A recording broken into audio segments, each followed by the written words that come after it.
concussion coming off that thing standing right here. Alright guys, it's Josh and Jeremy here, Doomsdaybrothers. We wanted to go ahead and do the AK versus AR video. And I mean, we're not here to go and trash one gun or the other. We love all guns, we really do. But we're just going to kind of share with you some of our preferences and what we've learned personally, what our experiences have been with each different platform. So why don't we go ahead and start off with AK here. Just talk about a couple things that you like about it, man. Yeah, definitely.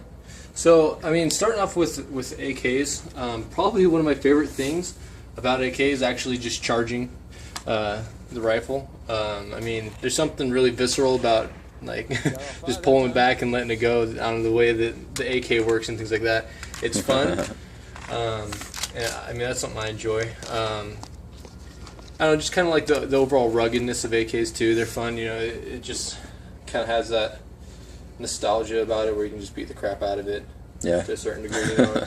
And sometimes, I mean, you know, you get an AR or something like that, and you start making it all pretty and adding all this expensive crap onto it, and sometimes you get a little worried about scratching it up or this or that. Whereas for the most part with AKs, you just kind of can beat them, and it's not going to be that big of a deal. I mean, obviously there's expensive AKs and nice things you can put on AKs too, but it's just kind of one of the things I like about them, is just a little bit more rugged beauty to them.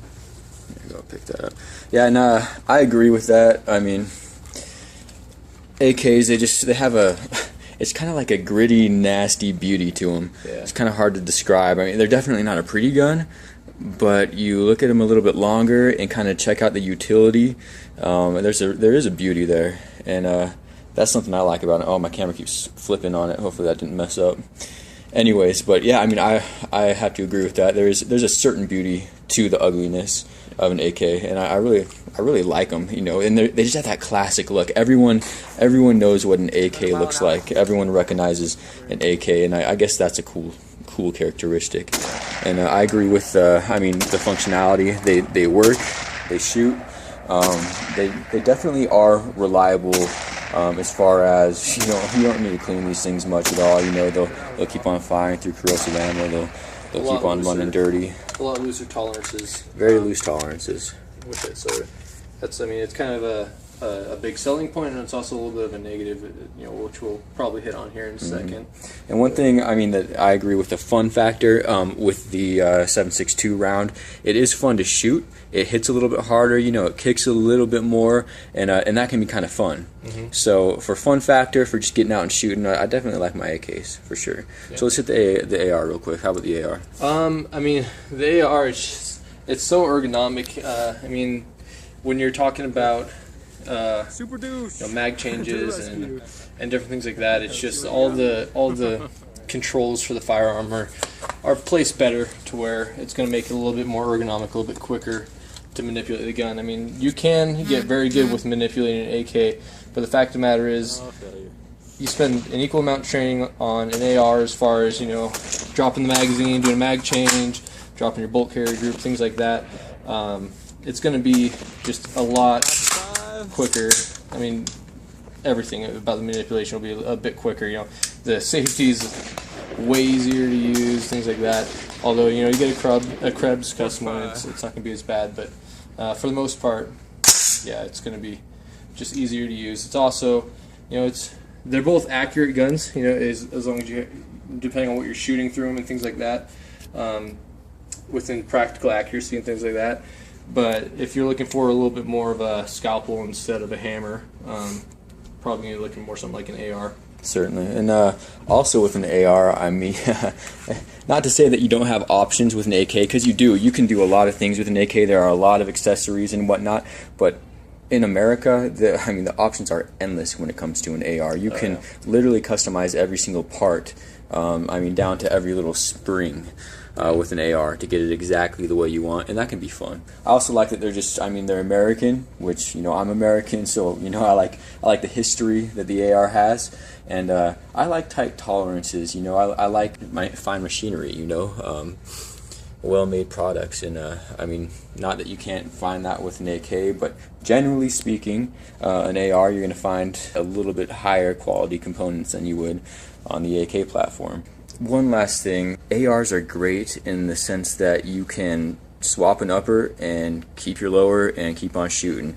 You know, I've got a 300 blackout upper, I've got a 22 long rifle upper, you know, I've got a, you know, straight 223 upper. I mean, if you want to even mess around with 6.8 or something, obviously if you go 308, you're going to need to get an AR-10 lower, but there are options, tons of things you can do. Unbelievable with an AR. Even just throwing a 22 long rifle bolt in there, and there you go, you're shooting 22 all day long. Also, triggers. I mean, you're talking, there's a plethora of triggers out there for an AR. I don't have mine in yet, but I have a Geisley trigger coming in, the super dynamic enhanced, and that thing is just, I've shot it before and it's just unbelievable. Whereas with my AK, I had a good, like for an AK, a good trigger, and there was the Tapco G2 trigger, but it still doesn't compare to, you know, a Timney or a Geisley or you know, any of those kind of, you know, drop-in easy trigger swaps.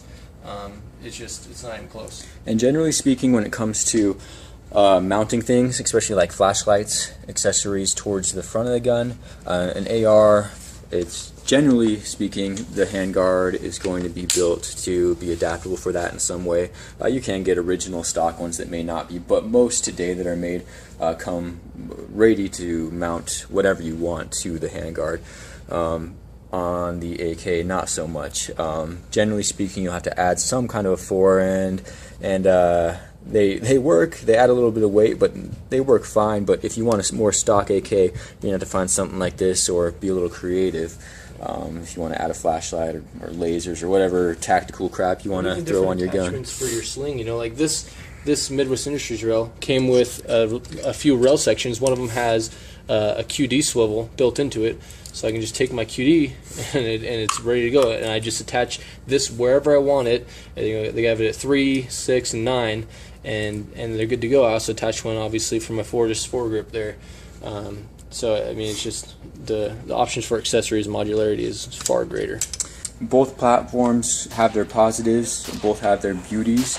And when it comes down to it, you kind of got to weigh what it is that you're looking for. So now we're going to go ahead and share with you our experiences that we've had personally with these guns. Not these specific guns, but the platforms in general throughout a variety of different firearms.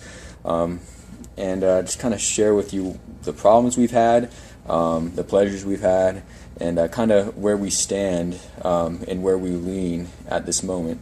So I'm going to just jump into the AK here. I'm going to be honest with you guys, straightforward right now.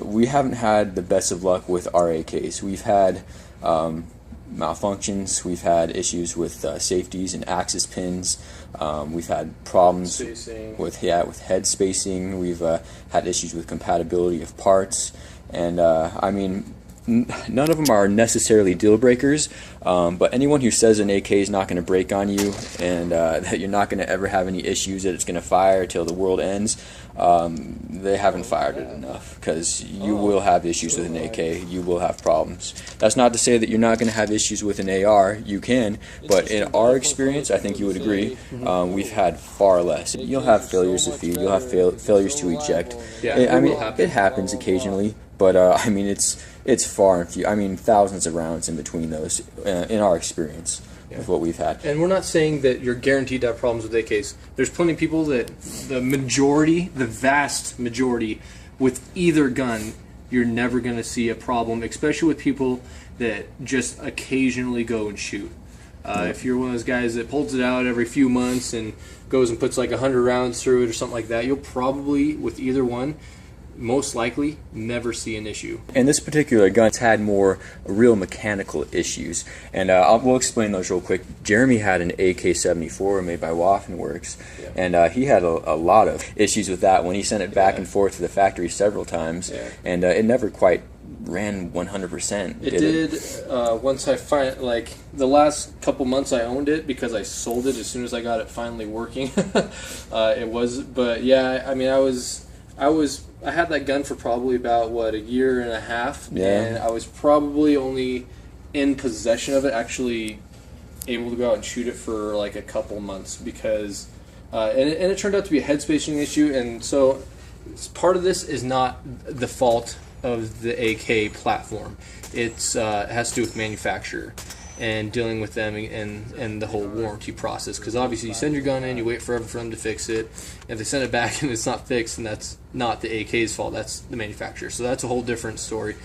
But yeah, mine ended up being where I could only go a few rounds before I couldn't, my bolt wouldn't fully seat forward, and it would be stuck to where you couldn't pull it back, and you had to take your mag out and take like a rubber hammer and hammer it back so that it would eject the casing, or the actual, it was a live round that would get stuck in there. And what was sketchy about it, and it was a head spacing issue in the end, which I ended up finding out and telling Waffen Works about so they could fix the problem, because apparently they just couldn't figure it out. Which a simple YouTube search found another guy with the exact same problem as me. But yeah, I mean, it ended up being that it was just head spacing that they needed fixed, but it was just kind of sketchy because it would go forward to the point where it was about like, it was only about, I don't know if you can see this, but like that much space there, to where when you're operating the rifle from behind, you don't notice it. You think everything's fine because you eject a spent casing, things like that, but it doesn't go fully into the chamber. And you pull the trigger, you get a light primer strike. I never had one go off, but that could have been a catastrophic failure. An out of battery discharge, man. Yeah, that was really dangerous. Also, with my personal experience, also I had an AK-74, and obviously I got it because I really liked the fact that I could get the 7.6 ammo for super cheap, but you're shooting corrosive ammo then. And here's another problem I had with mine. So I got, on my forend, I got a Midwest Industries rail, and it was a great rail system, but a couple problems is, number one, when you shoot, I got the extended rail so I could put my hand further out, because I like to have my hand further forward when I'm shooting, my sport hand. My thumb was constantly getting hit by the gases. It didn't hurt or do any damage or anything, but it was just really annoying because I'd have, carbon buildup all over my gloves, or if I wasn't shooting with gloves, my fingers, And then also, every time I wanted to clean my gas tube, which I wanted to a lot because I was running corrosive ammo in it, I'd have to pull the whole thing all the way off, and this is part of the Midwest Industries design, so there's different designs which probably be a better option to go with. Not that that's a bad rail or anything, but this is a negative of their design. You have to pull it off. Your optic you have up here loses at 0, and so every time you take it off to clean it, if you want to take off your gas tube and actually get in there and clean it well, you have to re-zero your rifle the next time out. Not to mention that it's just all these AKs, since they're loose tolerances, and there's you get one from the same company and you get another one from them, they're not going to be exactly the same with how they fit accessories. They're just going to be all of them are slightly different and things like that. It's just kind of annoying. So with this specific rifle, moving on, this one has also had some manufacturing defects. For one, when I first got it, the trigger wouldn't reset. You'd fire one shot and it wouldn't reset, and I was kind of like, what's going on here? And I finally noticed it had to do with the safety. It was bouncing up and down, and it was just bent strangely, and so had some issues with that. Also had some axis pins fall out. Had to buy replacements for that, and that's just because with these stamped receivers, you'll get some variances and tolerances. Your pins themselves might not even be of perfect diameters, and so yeah, I had some issues with axis pins falling out. Had an issue with the safety. Another one, and this is dangerous.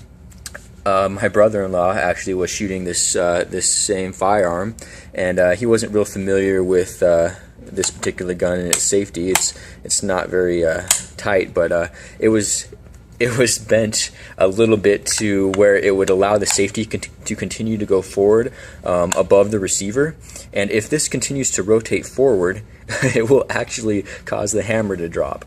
And he had an accidental discharge, and fortunately it was pointed down range like it always should be, and no one was injured, no property was damaged, but I tested again myself just by pulling the trigger up, or the safety up, excuse me, and it caused it to go off again. And so that's I won't say that that's a flaw in the design of the AK, but it's something to be mindful of. Now, if you tried something similar to this and you didn't have an issue whatsoever, it's probably because you have what they call call a semi-auto safety lever installed on your rifle. This one here, it has a full auto lever. Difference being, there's a notch cut out on the semi-auto lever so that it will clear the disconnect if it is to be lifted above the dust cover in that manner. So just be careful if you do have a full auto safety lever that you don't go messing around with it too much, or you could find yourself in a world of hurt. Another thing, I had a problem with the mainspring on this guy. It got wound up inside the trigger group there. Actually, I think it actually found a way into the gap in between the trigger, and it also caused it so that the trigger wouldn't reset. And so there are issues that you can have with an AK, as you can with any firearm. That's all been ironed out with this guy. It runs great now, no problems at all, but I mean, I'm always aware that there's the potential for something to go wrong. Another thing to consider, if you're going to buy this type of an AK and OPAP, it's a little bit different than your standard. For one, not every AK accessory is going to fit on this guy. For example, the barrel is a little bit thicker. This tri-rail had to be made specifically for it to fit on there. I think that the gas tube is also of a wider diameter. Sights are different. You can't swap standard sights. It does have a nice heavy bolt carrier, the RPK receiver, which is nice and everything, but it's all a little bit different. It comes with a nice grip here. The buttstock, if this pad wasn't on it, you would see that it has a little raised edge here, which is nice because generally speaking for me, I find it very difficult to get a good cheek weld on an AK. It's not comfortable at all, in my opinion. And this buttstock was actually much more comfortable for getting a cheek weld, but on the flip side, man, yeah, it's like punching you in the face. So you've got a nice cheek weld, but it's not comfortable as you shoot. So I mean, that's why I ended up throwing this pad on here. But once I put the pad on, I could no longer see the iron sights. So I got a raised mount here for our little red dot, primary arms red dot sight. And now everything is comfortable and it shoots well. So I mean, you're gonna have to iron out some kinks. AKs were not originally designed to have optics on them. As Jeremy was saying, he had issues with holding his zero, messing around with his handguard here. The other option is to get a mount like this Kalinka mount here. It's a quick release mount. They're nice and everything. So far it seems like it's held zero pretty well even when I've removed it. But again, it's on the side of a stamped receiver. And look how big and beefy that thing is. Yeah, it's pretty big. You can get it at varying heights and whatnot. I decided to get this one a little bit higher to make sure I could maintain that cheek weld with this pad, and also you can see underneath it to shoot the iron sights. If you really want to press your cheek down on that pad to see them, it's kind of difficult, but you can do it. And so there's lots of different options with the AK as far as mounts, but none of them are necessarily ideal. Even the ones that are built on top of your receiver here, I mean, they're still kind of flimsy, I mean, this isn't the most solid part up here, And there are some that, there are complete dust cover replacements with locking mechanisms in the back and things. And I've seen better reviews about them. I've never shot one myself, but you're not running. Anytime you open up and take your bolt carrier group out, you take this dust cover off, or you flip it, in the case it hinges up kind of and things like that, it's just not going to return perfectly back to zero. I mean, you're just messing with, as to where your barrel is, you're messing with your red dot sight or your whatever sight you have on there. Yeah. So when it comes down to, if you're looking to mount optics onto a rifle and you're debating whether you want to get the AR or the AK, in my opinion, in Jeremy's opinion, I believe too, AR hands down is the way to go. For going out and having some fun, and if you're just mounting a red dot or something like that where you're not going for real precision, that's just fine. This works great, and it seems to hold zero okay, so no real complaints with this mount. It's a little bulky, unwieldy, but it works. My Midwest Industries forend that I had on there, once I got it zeroed in and everything after I'm done cleaning it, it was fine. It held zero, no problem. Being a little bit more rough with the gun and things like that, I never had any problems with losing zero as I'm shooting. It's just you're shooting corrosive ammo, so you want to clean it. Another thing that I prefer over the AK with the AR is that the magazines drop free straight out and they insert straight in. Very simple. It's hard to get it wrong unless you're Jeremy and you're retarded. So Okay. there you go. So I don't think he's used these M3P mags yet. They're a little bit thicker, and you have to make sure that you go straight in. But but with the AK, obviously, you rock them. You have to make sure you get that front lip into the receiver there. And if you don't, if you're off at all, it's not going to go. See, like that. But if you, if once you train a little bit and you figure out how it goes, you can find out how it goes. But I mean, it takes a little bit of effort if you're not familiar with it and you don't train a lot. I've seen many guys who are very good with the AK and many guys who are very good with the AR. And the best of the best with the AR are still faster than the best of the best with the AK. And we're talking tenths of a second here, but tenths of a second, that could be your life. So it's something to consider. Well, and especially when you're talking about retaining your magazines. If you're doing like a tactical reload where you're retaining your spent magazine, so our kind of idea behind why we have these types of guns is in some sort of like if there was like a SHTF situation or something like that, you don't want to drop magazines and leave them there, especially if you were there and you had to retreat or something like that. You don't want to drop magazines and just leave them out there because you're not getting more magazines at the store at this point. You're screwed if you lose your magazines. So that's kind of how we practice with your arsenal. So a lot of people with their AK mags, they'll go for a mag change where they take their new one and they'll slap forward here, depressing your mag release, and they'll slap that one out, it'll go flying to the ground, they'll stick this one in. That's fine and dandy and all if you're in a military unit or something like that where they're just going to give you a new magazine when you get back. But if it's a RAL or SHTF or whatever you want to call it type of situation, you don't want to lose magazines. No, definitely Your gun want doesn't really like to work without them. And I also, for me personally, I love that the bolt lock's back on the last round with the AR. Just the fact that you have to charge your weapon again, no matter what, with the AK, and it's on the opposite side for most right-handed shooters. You're reaching across or you're reaching under to charge that charging handle, and it's not the end of the world. But it's definitely harder than slapping a little, paddle and sending your bolt home for your next round with an AR. Well, then people will say, "Oh, you can just get like a charging handle on this side too." But then, what if you want to run this kind of amount? Then all of a sudden you eliminated this from your available optic mounts because now you want left-sided charging. I mean, it's just. The fact is, unless you leave a round in the chamber, if you run it dry, you're going to have to charge it no matter what. And slapping that little ping pong paddle, or if you have an ambi release, whether through mag pull or like I have a sequence receiver that has an ambi bolt release on the opposite side here. There's lots of options for it. That's going to be faster than charging it. And you can get last round bolt hold opens for AKs. They're pretty difficult to install. It's gonna be expensive. There's different options and whatnot, and cases. And the downside of that, man, is you're kind of messing with the functionality of the rifle, and there are inherent risks with that, and that's just something I never really wanted to venture into with the AK. So I mean, if that's something that you like to do, and maybe you have done it and it's worked for you, bravo. That's awesome. So, but I mean, those are just some of our opinions on these two rifles, and it seems like we always go back to the AR, man. When it comes down to, I feel like I prefer to shoot it. I just, for whatever reason, I think it's mostly the ergonomics. I get more joy when I shoot the AR. That's what it comes down to. And one thing we didn't really talk about much is the difference in the rounds that they shoot. The AK, it's a little bit heavier hitter. You're going to get some more penetration. You can bust up some cinder blocks with that 7.62 by 39 round. Watch this. I bet I can go through this trunk into that pumpkin. Okay. There's that much on that pumpkin right now. I didn't see it yet. You're a little to the right.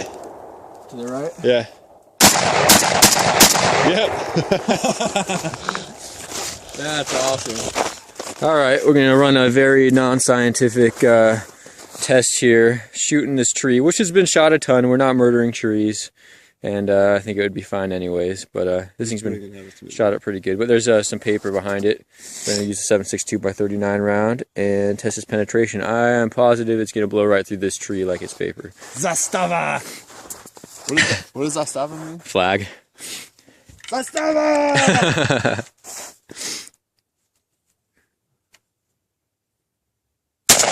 Oh yeah. Yeah, there you go.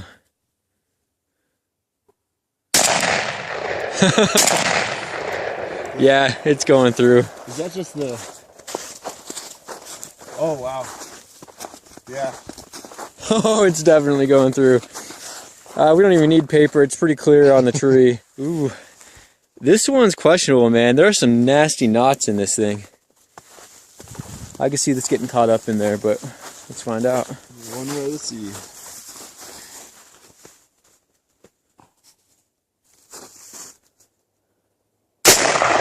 Oh, I think it went through. I saw stuff blow back on the back side of the tree there. I think this is it right there. Maybe. It's definitely not as vicious as it was. Definitely not. Do you have any more rounds in that thing? Yeah. Put a couple more just to verify.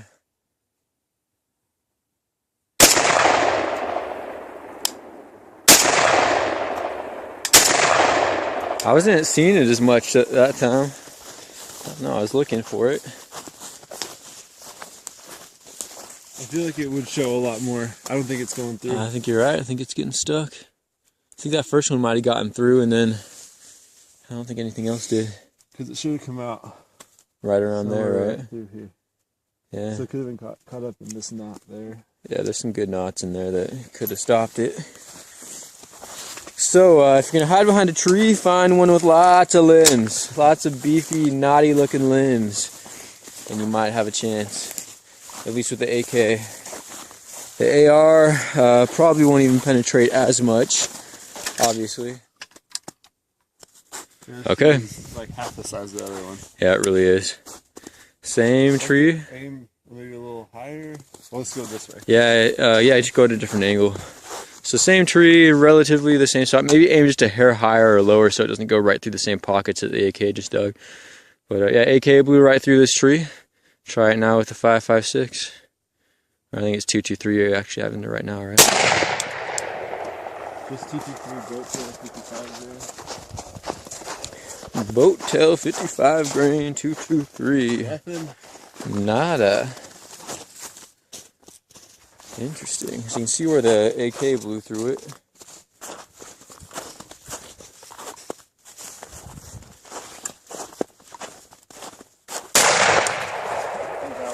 Yeah, I think that one did. Try this same one again and just see if maybe you caught something. Maybe aim at a slightly different spot.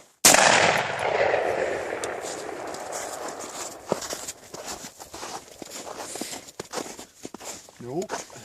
Not getting through, huh? But there are some real benefits to the 5.56, to the 2.23 round. Mainly, that would be the ease of keeping it on target, especially with the plethora of muzzle brakes that are available. You can basically tune an AR to where it's shooting flat. An AK, you know, it's not terrible, but if you've ever watched one on full auto compared to an AR on full auto, it's not even the same ballpark. You're going to get a lot more rounds down target with an AR than you will with an AK. But again, trade-off in firepower. They won't be hitting as hard as the 7.62 round will be. So again, it comes down to your intended use for your firearm. But obviously, you also do have your option with AK-74 shooting 5.45, which is going to be a lot more ballistically similar to the 5.56 or 2.23 round. Mm-hmm. At that point, though, I actually really like the 74. I do too. I liked shooting it a lot when I was actually shooting, which wasn't very often for me. Yeah, but, and the 74 seems to be slightly more accurate than the 47. Yeah, at least from what I've seen. It was actually really accurate for me. And I was just running a red dot sight. But I mean, one thing about it is with an AK-47 or a 74, your base gun is going to be heavier than a DI AR. That's generally speaking. I mean, you've got that long stroke piston. You know, that's a big chunk of metal that's reciprocating back and forth as you fire. And I mean, they're just a little bit beefier. You know, it's an older technology. This was made in 1947. You know, when Kalashnikov went and did this thing. The 74 that was in 74 was just the same gun with a different size bullet, basically. Yep. I mean. And I mean, that does say something about the design that it's lasted that long and people still love it. It works. It does. I mean, I'm not going to say that it doesn't. This gun shoots. It shoots well, and it has served many militaries and many people very well. The AR, it's just a different beast altogether. And people that say that ARs aren't reliable and that you have to clean them all the time for them to run and blah, blah, blah, blah. As you can probably see, my bolt carrier group is pretty dirty right now. Now this is nickel boron bolt carrier group, so I'm kind of testing a couple things with it right now. But I'm probably in about, I don't know, 400 or 500 rounds without cleaning it at all. And that's over a couple different trips, so sometimes it's sat with carbon in it for a little bit. And I'm not cleaning it just to see and in my opinion probably prove how reliable ARs are, even if you're not cleaning them all the time. I think the reliability thing is way overblown. Yeah. I mean, we have thousands and thousands and thousands of rounds through ARs, and literally they have run almost flawless. I mean, you can count on one hand probably the malfunctions that we've had, and they are well-built ARs. You know, I know there are some that do have problems, but I've also seen AKs that have problems, guys. So, I mean, it just depends on if you have a well-maintained and a well-built gun, and if you do, either platform is going to run very well. One last thing that I want to talk about is just ammo prices. This is another thing that I think is kind of a myth. If you can find a whole bunch of surplus 7.62 or even 5.45 for the 74, you can potentially get it pretty cheap, but at least in my experience around where I am, it's pretty hard to find bulk surplus anymore, like at least in a large quantity, and if I do find it, it's really not that great of a price. So you're kind of relegated to, you know, shooting your wolf, or your tool ammo. This is right now. This is where what is it? June of 2014. Yeah, June 2014. And obviously, we went through like the ammo hike and like all that kind of crap where everybody was buying every last piece of round of ammunition available for ridiculous prices. Yeah, so it's coming back down, but it's definitely different than it was in the past. But generally, what we've always shot through our AKs is either wolf or tool ammo, and that stuff's usually running at around $6 a box or so, give or take. You can find it for a little more, a little less, depending on where you go right now. And you know, that's a good deal and everything. That sounds nice, but if you think about it, if you want to shoot wolf or tool ammo out of the AR, it's the same exact price, guys. I mean, maybe 20 cents more for a box of 20. It just depends on where you go. Sometimes you find it even cheaper. So if you want to be shooting steel out of an AR, and again, we've had no problems shooting steel out of our ARs either. And you know, the whole debate over steel ammo, that's something we're not even going to get into right now because that drives me crazy. It does wear your barrel a little bit faster, possibly wears your extractor a little bit faster, but and we'll talk about it later. I'm not even getting into that. Yeah. So, but then even for your brass case stuff, I mean, yeah, you're going to pay a little bit more, but it's also easy to reload, and I reload, and after reloading, it's actually even cheaper than buying brand new wolf or tool ammo still. So again, depends on what you plan to do. If you reload, that's the way to go. You're not going to be reloading your steel case, burden primed wolf, you know. So, but again, there's a certain beauty to not having to reload, not having to pick up your brass when you shoot as well. So again, depends on what you want to do. But as far as price of ammunition, in my opinion, it's negligible. So. And one thing I kind of get sick of hearing too all the time is how, oh yeah, but you can get an AK for so much cheaper and it's going to be so much better and blah blah blah blah. Josh, you got this one for $550 is what you were saying? And at the time, that was a steal. Yeah. For what they were going for at the time. Yeah. And I got my Waffen Works for, I think it was $850, and that's before, you know, we added any of these optics. Yeah, it's got a lot into it now. Yeah. This has about 1,000 into it now. Yeah. And mine ended up being, I put about $1,350 into it altogether. And the thing about it is, we both kind of have problems with them, blah, blah, blah. You're probably, you know, that's going to be far fewer than the majority, but it will happen. I bought my first rifle I ever had was a Smith & Wesson MP15 Sport. That gun you can get for $600 to $650 all day long at almost any gun shop, gun broker, wherever you want to go. You can find it for about that price.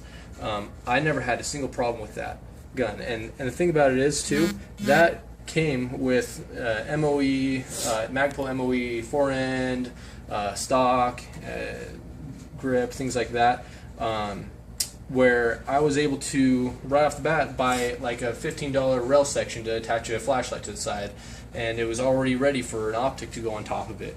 Whereas with my $850 Waffen Works, that's supposed to be the cheaper option than an AR, I still had to spend, you know, almost $200 on a forend that I wanted to put my optic on. And obviously you can spend less than that to attach an optic, but it's still going to be an inferior way of attaching an optic, in my opinion.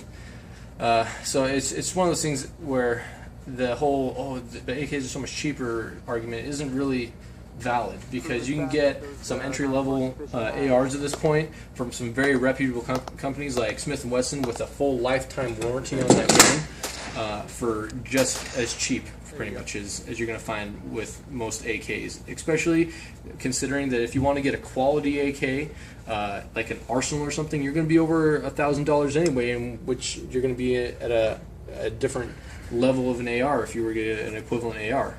So just one of those things. Yep, so when it comes down to it, pick your poison. Alright guys, so I hope you don't feel like we're, you know, bad-mouthing the AK or anything, because we really do love the AK. It's a great gun. It's a classic, man. And, you know, we just always go back to the AR. There's nothing wrong with that. We do not judge you. We respect your choice if you prefer the AK and that's what you go for, and it works for you personally. And I totally get it if you do, too. I mean, there's something about, even like, though I prefer mag changes on an AR, there's something about the mag change and charging an AR or an AK that is just so visceral and so, I don't know, freaking manly. They're just a blast to shoot, man. They're just one of those classic beasts of a gun that you want to go back to once in a while, no matter what. And I think both of these platforms are going to be around for the long haul for years to come. You'll be able to find them. You'll be able to find accessories for them. And the accessory market for the AK is really growing a lot right now. It's getting really good. There's some great stuff out there. Yeah, there's some innovative stuff out there. You can find some cool things to add to it if you want. But two great options for you. Either one you pick, you can't lose. So have fun with your gun, guys. Doomsday Brothers, this has been our AR versus AK review. Thanks. This is for you, Mikael. Rest in peace. Yeah, he's gonna love that.